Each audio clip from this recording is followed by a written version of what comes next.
Selamat bertemu kembali sahabat partikelir Nurseri Ponorogo, semoga dalam keadaan sehat semua.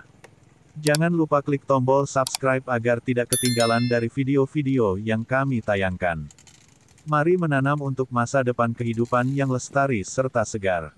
Kali ini kita akan membahas sejarah tebu di Indonesia. Tanaman tebu, Saccharum officinarum L., yang tumbuh di Indonesia diduga berasal dari Papua New Guinea. Diperkirakan tebu kali pertama ditemukan pada 8000 sebelum Masehi, SM. Ekspansi tanaman ini ke arah barat Papua New Guinea berlangsung pada 6000 SM.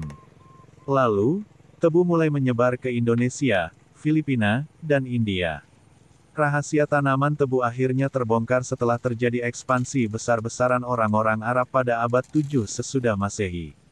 Tanaman ini merupakan satu anggota familia rumput-rumputan, Graminae, yang merupakan tanaman asli tropika basah. Tetapi, masih dapat tumbuh baik dan berkembang di daerah subtropika. Tebu mampu bertahan hidup di daratan rendah hingga ketinggian 1400 meter di atas permukaan laut. Tetapi, waktu itu tanaman ini belum mendapatkan perhatian dari bangsa pribumi di Indonesia. Sebab, penduduk asli di Jawa saat itu mengonsumsi gula merah untuk mendapatkan rasa manis dalam makanan. Gula yang disukai adalah gula merah yang mereka buat dari nira kelapa atau nira tebu yang dimasak sampai kental, lalu dijemur sampai keras.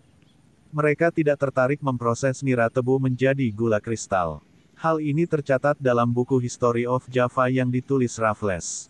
Dia menuliskan bahwa awalnya tebu tidak dikonsumsi sebagai bahan pemanis, melainkan sebagai minuman penyegar. Yakni, dengan mengunyah batang tebu untuk mendapatkan air tebu. Secara ekonomi, komoditas gula sangat penting bagi kehidupan, sehingga seluruh kekuatan Eropa membangun koloni di pulau-pulau kecil Karibia.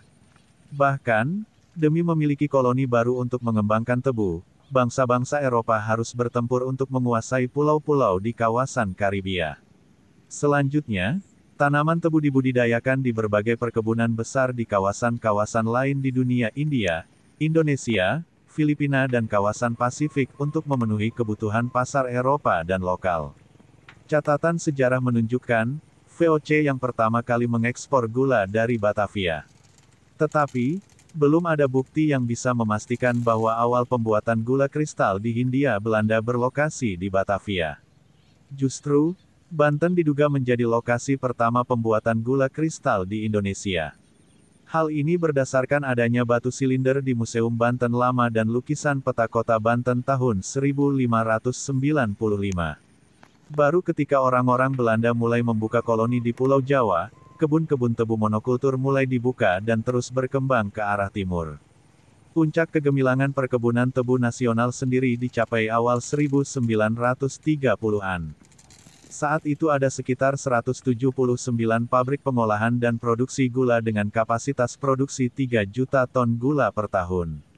Di akhir dekade, karena ada krisis ekonomi yang berujung pada rontoknya industri gula, akhirnya hanya tersisa 35 pabrik dengan produksi 500.000 ton gula per tahun. Industri tebu justru mulai pulih saat Perang Pasifik. Tercatat, jumlah pabrik gula saat itu mencapai 93 unit dengan kapasitas produksi mencapai 1,5 juta ton. Tetapi, di akhir Perang Dunia II jumlahnya kembali berkurang hingga tinggal 30 unit pabrik yang masih aktif. Melihat perjalanan industri tebu memang tidak bisa dipisahkan dengan kolonialisasi yang dilakukan Belanda.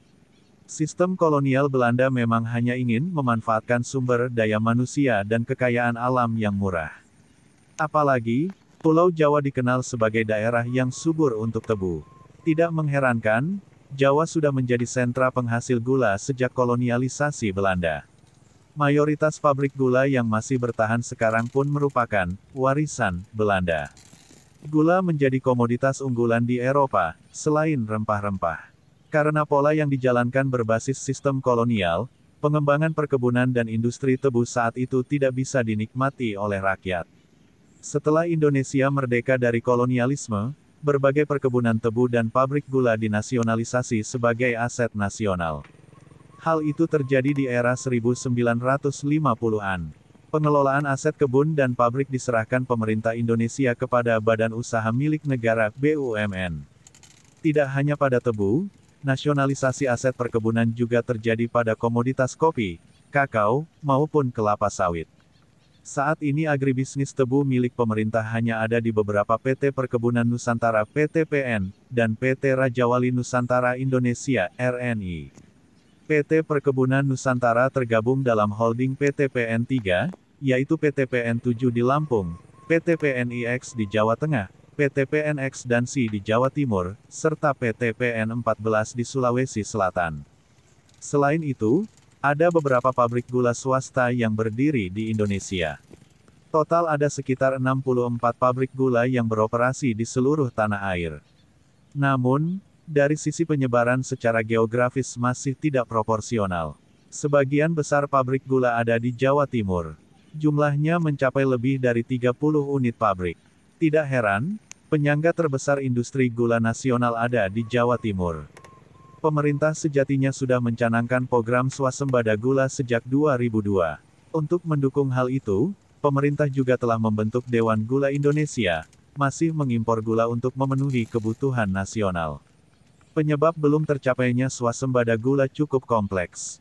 Antara lain, stagnasi riset pergulaan, pabrik-pabrik gula di Jawa yang ketinggalan teknologi, tingginya tingkat konsumsi gula nasional, serta sedikitnya investor yang siap membuka lahan tebu di luar Jawa. Namun, berbicara tebu sebenarnya bukan hanya membahas tentang gula. Sebab, produk turunan tebu sangat banyak. Tetapi, produk turunan non-gula di Indonesia kurang berkembang. Kami menyediakan bibitnya, untuk pemesanan lebih lanjut silahkan tuliskan di kolom komentar. Terima kasih sudah menonton video kami, nantikan video-video kami selanjutnya.